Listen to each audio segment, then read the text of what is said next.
Oh lord, I know I just posted a video on this, and I'm posting this later in the day, even though I'm recording it almost immediately following that. I'm uploading the other one now, and I just found the law, and the law is now, or the rule, or whatever they're calling it, is that under the age of 16, you need an adult to accompany you to a mixed martial arts event in Boston, which I thought was already the rule, or at least that's what I had read prior to the event last Saturday.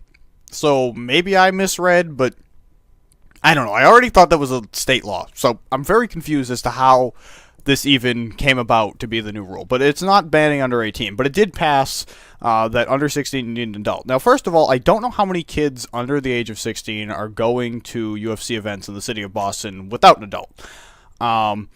I guess there probably are some because tickets are very expensive. So if a family could only afford to send maybe an older sibling and their younger sibling, because it was too expensive to have like a parent go, I guess I can understand how that might actually happen. But other than that, I mean, for the most part, you're not sending your kid into Boston by himself to the UFC event. Just probably not happening. But now I'm reading the actual resolution here, and it's like, oh, I'm just gonna read all of it. I haven't even finished it. I quit after like the third paragraph because I got so angry at what it says. So, cage fighting, also known as ultimate fighting or mixed martial arts. Now, ultimate fighting is only the UFC being the Ultimate Fighting Championship. I don't know. That just seems like a misunderstanding of the sport, and it aggravates me. But whatever. Is an extremely violent form of entertainment in which athletes punch, kick, elbow, and choke each other from inside cages before live audiences. So they were able to put mixed martial arts in, which is a really important thing. But I almost want to throw out the fact that they keep talking about cage fighting.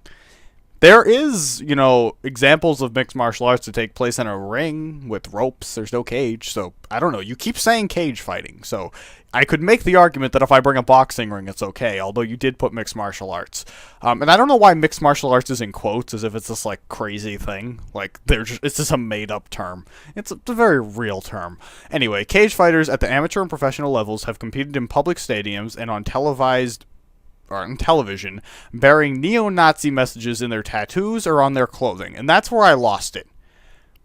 Okay, so one guy, maybe. Like, the UFC does not show up with fucking neo-Nazi ads. Do you think Fox Sports would be aligning themselves with that? Like, no. I got so aggravated that they threw that in there just to get the votes to pass it. Like, you could have gone this whole thing talking about the violence and whatever, and you threw in that thing just to grab people, and I see something later on in this that I'm already going to start yelling about, but I'm going to wait till we get there. Extensive research has associated exposure to media violence with a variety of physical and mental health problems for children and adolescents. Extensive research has actually shown the exact opposite, but fuck you, you don't even cite your research, so that's bullshit, including aggressive and violent behavior, bullying, desensitization to violence, fear, and depression. Ho ho ho ho ho ho ho! I will give you desensitization to violence. I do think that as a country we have probably been desensitized to violence and just go like, oh, some people play a video game and like Call of Duty and they're like, there's not enough blood. Like, I get it. Like, World at War, how their legs fly off. I still go back to say I wish that Call of Duty still did that, and they don't. But, I never knew that exposure to violence in the media led to bullying. Bullying seems to be a natural thing humans do. It's not right. It's not okay. But it does seem like we naturally do it. We are total assholes. Because racism and, things like that are a bigger version of bullying, and we do that without even, pretend, like, we don't even try to hide it. So, okay. Aggressive and violent behavior, again, cite your research, because most research has shown the exact opposite, and or nothing. I didn't know that mixed martial arts or violent media caused fear in teens and, kids. Depression, I don't remember being depressed after playing Call of Duty, other than losing and being frustrated. So I don't know. The fear and depression thing don't even make sense. So it just seems like strong words to try and get people on your side. Bullying's been a big topic in the news in the last couple of years, so it seems like you're also trying to get people on your side, kind of along the side of the neo-Nazi messages thing in their tattoos. Like, I don't know who that is, like which guy that is, but it's probably happened. But I guarantee that not everyone who's walked out in the UFC is at it. Or they also cite that it's in amateur and professional levels, so that may even be an amateur level fighter who's never even made it to the UFC. So fuck that. I don't even... and again, I thought freedom of speech covered neo-Nazi messages. I'm not on their side, but I thought that it was covered in freedom of speech. What do I know? Studies have been found that exposing children to violent media is a risk factor for increases in aggression later in life, even into adulthood. That's another paragraph that basically repeats itself. And the Ultimate Fighting Championship, UFC, the leading promoter of professional cage fighting events worldwide, markets cage fighting to children through toys, video games, clothing, gym classes, and facilitates fighter interactions with adolescents. Okay. So let's tackle this paragraph, because I'm going to tackle this paragraph by paragraph. Yes, they are the leading worldwide thing. They market to children through toys and video games. Well, I will argue on a few points there. First of all, the marketing through video games, I think the game is rated T, so you have to be a teenager, so that does market to adolescents, as they're saying, but, I mean... The ratings board did their job. They rated it T. If you were going to rate it anything else, a boxing video game, which you seem to have no problem with. Boxing is a sport. I mean, any of these things are marketed towards kids. I mean, I don't know what you want. It's rated T for teen. Technically, a 7-year-old isn't supposed to be able to buy it. I don't know what happens in the store. The toys, I will say that the action figure thing that they do... yeah, I will give you that that's marketed to children, but again, you never have cited in here anywhere that you can't market boxing to children, or market football, or hockey. Like, those are violent sports. Football is a dangerous sport, which is totally marketed towards children. I mean, you can play Pop Warner football from the minute you're, like, 7. You know? It's very dangerous for your just, like, safety. I mean, it doesn't look as violent, necessarily, because you're not we associate punches and kicks with violence, but people take some serious headshots, and they seriously get fucked up in the head. Just throwing it out there. And again, the failure to cite boxing is what bothers me the most. And, wrestling isn't as violent, but wrestling is a high school sport. Just fucking throwing it out there for everyone. Clothing... I don't know how you market clothing to children other than having smaller sizes, but I guess you can wear clothes. So, children can wear clothes, guys. Alert! Hit the fucking big red button. Gym classes. I think the UFC has one gym, and it recently opened in New York. MMA is illegal in the state of New York, and I guess they let kids do it. I mean, I've been doing it since I was 4.5, so... Sure, kind of. Although I forget what the thing was exactly, but when there were like different classes, like there was a really young kid class, and then like a little bit older kids class, and then like adults, like over the age of 17 or whatever. But there was we used to have to say this, like, I don't know, it's not a poem. It doesn't make any sense, but this like paragraph, and like we had to remember it, and to like move up in the class, like in the rank thing, you had to be able to say it, and it was that you would never use anything you learned to hurt people, only to help people and to like protect yourself, or something along those lines. I forget the beginning part. I actually do remember it now, but it sounds so corny and stupid that I'm not going to say it. But we were taught literally that it was only to protect yourself, anyone else that like you knew, like your friend or family or whatever, and that you were never to use it to hurt people. I don't know. I'm not saying every gym markets it that way, but I'm going to say that most gyms don't tell, hey, 7-year-old Tommy, why don't you go beat the fuck out of kids at school? Like, that's not what they tell the kids. I'm sorry, they don't. And they allow fighters to meet and interact with children or adolescents, as it says. Yeah, you can get an autograph from a fighter or whatever, meet them at the fan expo things.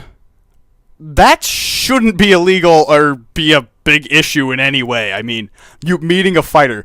You shouldn't meet Kim Kardashian. You shouldn't meet the people from Jersey Shore, but you're not putting any laws in place against that. I can tell you that the people on, like, Teen Mom are not good role models, yet that is totally marketed towards adolescents. Fucking called Teen Mom, you stupid ass. Ugh, just getting me aggravated. So we're done with that paragraph. Moving on. UFC fighters have joked about rape or used foul and abusive language that is particularly demeaning to women. Okay, I will tackle this from many sides. First of all, I'm assuming NFL players, NBA players, hockey players, MLB players, pretty much any sport, any profession, somebody's done that. I think this is specifically referring to Rampage Jackson. Quinton Rampage Jackson is now no longer in the UFC. He was at the time of a lot of comments, but I don't think that you can ban people or ban a company and a sport from being able to make the most money that they can because of what some of their employees have said. Once again, it is not a UFC position that rape is okay. So you're hurting their potential to make money. Again, I don't know how many 10-year-olds are going by themselves. It's probably not very many. And I didn't see a lot of kids. There was one kid behind me who was probably 5 years old or something. But I really do believe he was there because it seemed to be a husband and wife who brought their kid. And I think the husband and wife really enjoy what they're seeing. And they'll obviously raise the kid watching it because they're watching it. But it looked more like to me like they wanted to go and he had no clue what was going on. He was just there because they didn't want to get a babysitter. They had enough money to buy a ticket, so they did. That's what it seemed to me. They just brought him because they were going and whatever. But, you know, again, that's like a... it's because there's a women's group and the culinary union who have been like hounding the UFC and been getting to, you know, representatives like this guy to get these things passed. So I think that is just another foul and abusive language that is particularly demeaning to women is totally that group's line. Like I don't understand why that has anything to do with letting people under the age of 16 attend events in the city of Boston without being accompanied by a parent. Really have no idea what that has to do with anything. The UFC fighters and company representatives have used homophobic slurs and other insults that are hurtful and offensive to lesbian, gay, bisexual, and transgender community. And I feel like the English in that sentence is better. Hurtful, offensive to gay, lesbian, and the. Oh, they have the there. Okay, I was like reading that. I was like, what does it say? Okay, anyway, I was just gonna nitpick his grammar, but he's all right. It's okay. They fixed it. But I assume somebody called someone a faggot or something along those lines. One of those two. And there is that guy who referred to what's her name? Fox. Forget the first name. But she is a transgender fighter, who referred to her as an it, I think is how they referred, and like said that it had no business fighting in mixed martial arts, or at least against women or something. I don't know, something like that. I don't fucking know. Well, I'm gay, and I've never been personally offended by the UFC as a whole because a fighter has called someone a faggot. I mean, Kobe Bryant was on the bench of an NBA game and screamed it out at the court at a ref or somebody. I forget who he was talking to. There's Brandon Spikes, who is a New England Patriots linebacker, who said like he has nothing against gay people but doesn't want to find one in his bathtub, which is the weirdest. Like it was the weirdest tweet ever. But I mean. It's sort of offensive, although he doesn't make a lot of sense, but it was meant to sort of be offensive. There were a lot of players in the NFL and around sports who, when DOMA was destroyed by the Supreme Court, basically, said that, like, the country was in trouble and, like, they don't believe that the blah, blah, blah. Like, I'm assuming I've never been on an NFL practice field, like, playing, but I'm assuming faggot and fag are not, like, far-fetched terms to hear. I really don't think you can I don't know, it's like taking groups that are in a particularly vulnerable position and just using them as a way to get your thing to go and be passed. I mean, this is all influenced largely by the Culinary Union, who's mad at station casinos for not letting their union come in and unionize the casinos. Station Casinos is owned by the parent company of the UFC. And so a lot of this has to do with that, and it's a very corrupt attempt at harassing the UFC to maybe make station casinos change their mind.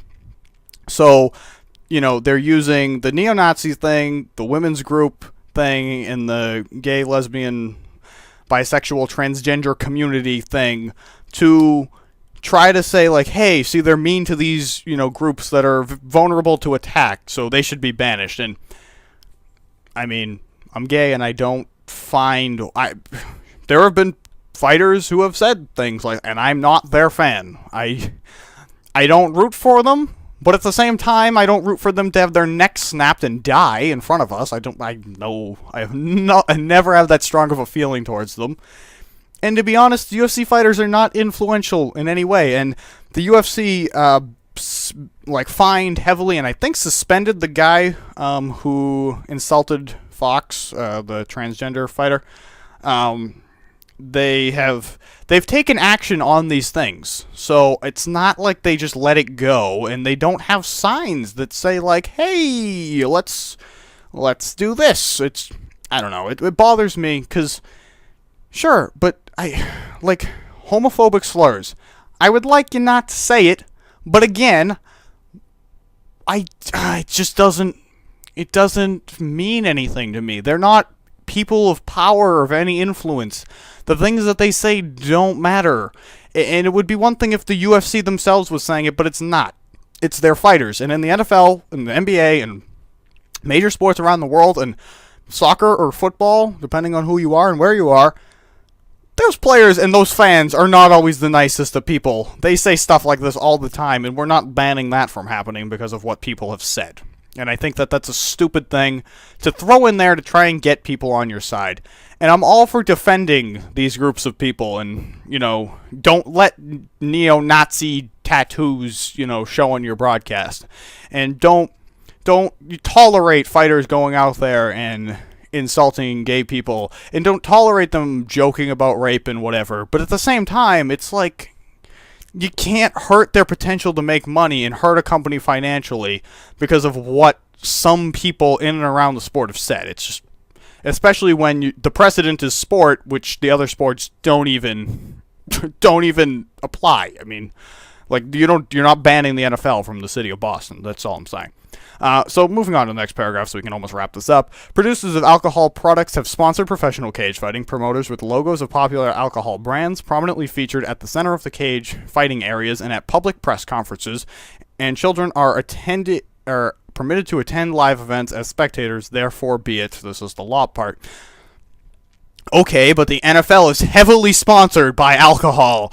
The Bud Light, Coors Light, they're heavily sponsored by alcohol. Alcohol is everywhere. If you watch a football game on Sunday, you will never not see a Bud Light commercial. Watch any sport, you will never not see an alcohol commercial. When I watch ESPN at night, it's Happy Hour, brought to you by Captain Morgan. Happy Hour, discounted alcohol, brought to you by Captain Morgan. Hello! A lot of times the things are called, the Bud Light post-game show. Man, just saying, because it says Bud Light in the middle of the octagon, all of a sudden, kids can't see that? Then they shouldn't be allowed to run commercials. And they shouldn't be allowed to have their stuff shown at NFL games, and they shouldn't, but they are. I don't know when it was in history that we decided that, or why it was in history that we decided that tobacco products couldn't have commercials and stuff, but that alcohol was okay. I don't know. I wouldn't have done it, although I think alcohol is a problem, but I also don't think that kids shouldn't be able to see it because they're going to discover it one day or another, like the same way they discover cigarettes, or, tobacco in any form. I was taught about tobacco and alcohol in school. So in some parallel universe where I never saw alcohol or cigarettes or heard about them before I got to school, then I learned about them there. So in one way or another, I was going to figure it out. I have learned more things about more drugs in school than I probably would have learned outside of school, just let you know. Very in-depth conversations about LSD, and it only makes it sound more fun. It never deters me from these things. Sorry, but it's true. So hereby demand that children under the age of 16 are prohibited from attending live amateur professionals in the city of Boston, blah, blah, blah, in accordance with Chapter 147, Section 39 of General Laws, and be it further, they request a copy of this resolution be provided to the police department and to the management of TD Garden. So, there you go. Based on the fact that it says by and in accordance with chapter this, blah, blah, blah, I assume that chapter is the one that I thought was the Massachusetts state law. So I'm not totally understanding this. But on the other hand, I don't know, like, what are you gonna do? Like, I just don't understand how you're gonna police this, enforce this. I don't get it. I don't think that any of what you said makes sense, so I don't think any of it even applies, but how do you police such a thing?